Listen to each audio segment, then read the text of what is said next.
Hello, alors en fait pour cette partie de vidéo je voulais faire une voix off mais je me suis rendu compte que je suis extrêmement nulle pour faire des voix off. C'est-à-dire que quand je fais des voix off j'ai l'impression de parler pour un documentaire alors que c'est pas du tout le cas. Et donc je me suis dit je vais me filmer puis je vais faire une petite incrustation dans mon vlog, ce sera mieux je crois. J'aurai moins l'air débile, enfin je sais pas, ce sera plus naturel en tout cas. Et là je parle. Désolée si j'ai la voix un peu cassée, mais c'est le matin, hein, du coup, voilà. Et du coup, je voulais parler des références. Je sais pas si en tant que peintre ou quoi, enfin, vous en utilisez vous. Moi, j'ai commencé à dessiner, j'en utilisais très très peu. Quand j'étais petite, je décalquais des Pokémon, hein, des trucs comme ça, comme on a tous fait. Mais j'ai très vite dessiné d'imagination, en fait. Et je me rends compte que parce qu'il y a ce discours de dire, et je suis d'accord avec, que c'est bien d'utiliser des références quand on dessine, pour justement avoir un dessin qui se tient, quoi, enfin une compo qui se tient, etc. Et moi, j'arrive pas à dessiner avec référence. Euh, du coup, moi, mon truc, c'est plus je fais des studies, enfin des études d'après photo, pour entraîner mon cerveau, et ensuite, ça me sert pour dessiner d'imagination. Donc j'utilise des références pour dessiner, mais indirectement. J'en utilise quasiment jamais quand je crée une œuvre qui n'est pas une étude, enfin quand je fais une nouvelle œuvre en fait. Et parce que moi, quand j'utilise des références directement, mes dessins, bah, on dirait un copier-coller de la référence. Ils sont tout plats, j'arrive pas, je trouve que c'est très bizarre. Et je sais pas si vous, ça vous le fait, mais ouais, n'hésitez pas à m'en parler, ça m'intéresse. Mais moi, je n'arrive pas du tout à utiliser de références pour créer un dessin, comment, je sais pas moi, euh, un personnage de mon univers, etc. Je vais utiliser comment j'ai un bouquin là sur l'anatomie et je vais regarder ce bouquin en fait. Je vais pas utiliser de référence de pose, à moins vraiment que j'ai une pose qui soit hyper complexe à faire et encore, je vais me prendre en photo, je vais regarder un peu, mais je vais pas copier ma photo parce que sinon je sais que je vais recopier les proportions de mon corps. Et du coup, c'est pas ça que je veux dans mes dessins. J'ai pas envie de me dessiner tout le temps. Enfin voilà quoi, moi j'aime bien casser un peu les proportions, donner des proportions un peu irréelles à mes personnages. Et quand j'utilise des références dans mes œuvres en direct, bah j'ai tendance bêtement à recopier la référence sans le vouloir. Par exemple, si je veux dessiner une sirène, je vais pas réussir en prenant des références de sirène et de poissons à côté de mon dessin que je suis en train de faire. Non, moi je vais devoir, pour réussir à avoir un truc qui me plaît, pas un truc parfait parce que voilà, mais un truc qui me plaît à moi, euh, il va falloir que je fasse plutôt des études à côté de mon dessin. Genre, je vais aller prendre des photos de poissons, etc. Et je vais m'entraîner à dessiner des queues de poissons. Et après, quand je pense que c'est bien rentré dans mon cerveau, hop, je fais ma sirène sur mon dessin final. Et voilà. Bon, bref, je sais pas si vous fonctionnez comme ça, mais ouais, moi j'arrive pas à prendre des références en direct comme ça. Il faut que je les rentre en amont dans ma tête avec des studies, mais jamais que je les utilise en direct, sinon ça fout en l'air mes dessins, quoi. Enfin, moi, ça me plaît pas du tout le rendu. Donc voilà, je serais curieuse de savoir, vous, hein, si vous faites du dessin, de la peinture, comment vous fonctionnez. Moi, voilà, écoutez, c'était le petit aparté blabla. Je me suis dit que ça pouvait être cool de mettre ça au milieu du vlog, vu que mes vlogs sont surtout visuels, en général, je parle très peu. Je pense que c'est un peu le problème des artistes peintres. En tout cas, n'hésitez pas à me faire vos petits retours en commentaire, moi ça m'intéresse. Et si vous voulez me parler de façon, comment euh, pas que ce soit en public sur YouTube, parce que je sais qu'il n'y a pas de messagerie sur YouTube, bah n'hésitez pas, soit sur Twitch, vous pouvez m'envoyer des messages en chuchotement, ou sinon vous avez mon adresse email marie@arbredelannuit.fr. C'est mon adresse pro, mais je discute aussi avec des gens dessus, enfin il n'y a pas de souci, hein, moi ça me dérange pas.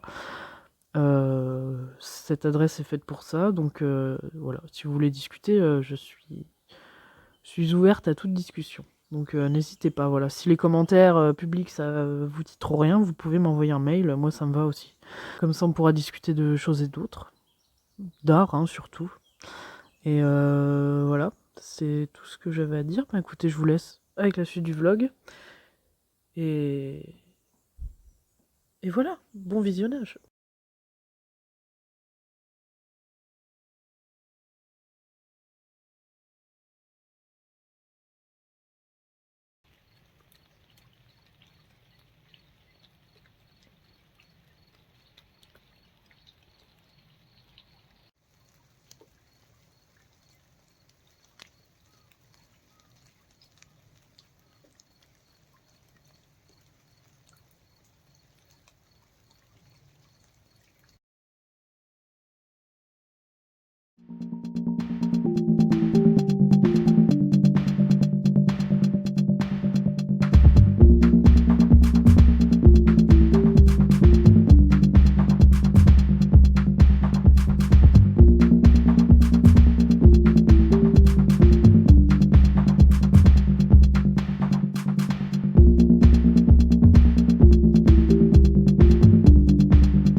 C'est un petit kit, carnet, un petit pinceau comme ça là, et une petite boîte anciennement de Tampax. Voilà. Hop, un peu de pâte à fixe et ça fait l'affaire.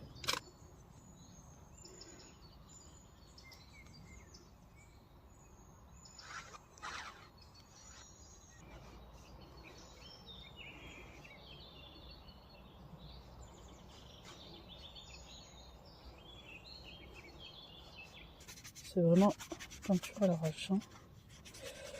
En position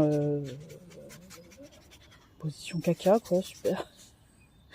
Si quelqu'un vient dans la forêt qui me voit au loin, il va se dire, mais quoi, hein, en train de... Non, je fais de la peinture. Si je mets un peu de sépia... Ouais.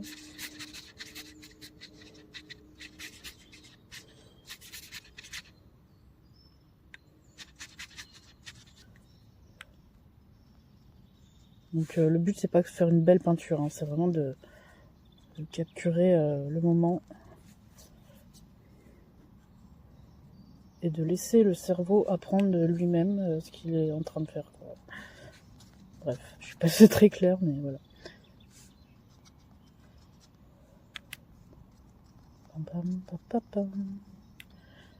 Toujours plus de verre. Dégage, saloperie. Il pique le bras.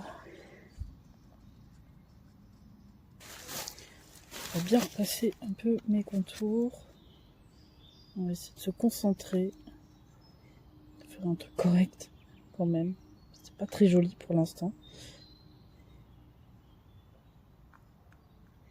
Non mais les conditions là. C'est... Ouais. Les moustiques là flottent, le carnet il est tout humide, tout trempé. Il pleut.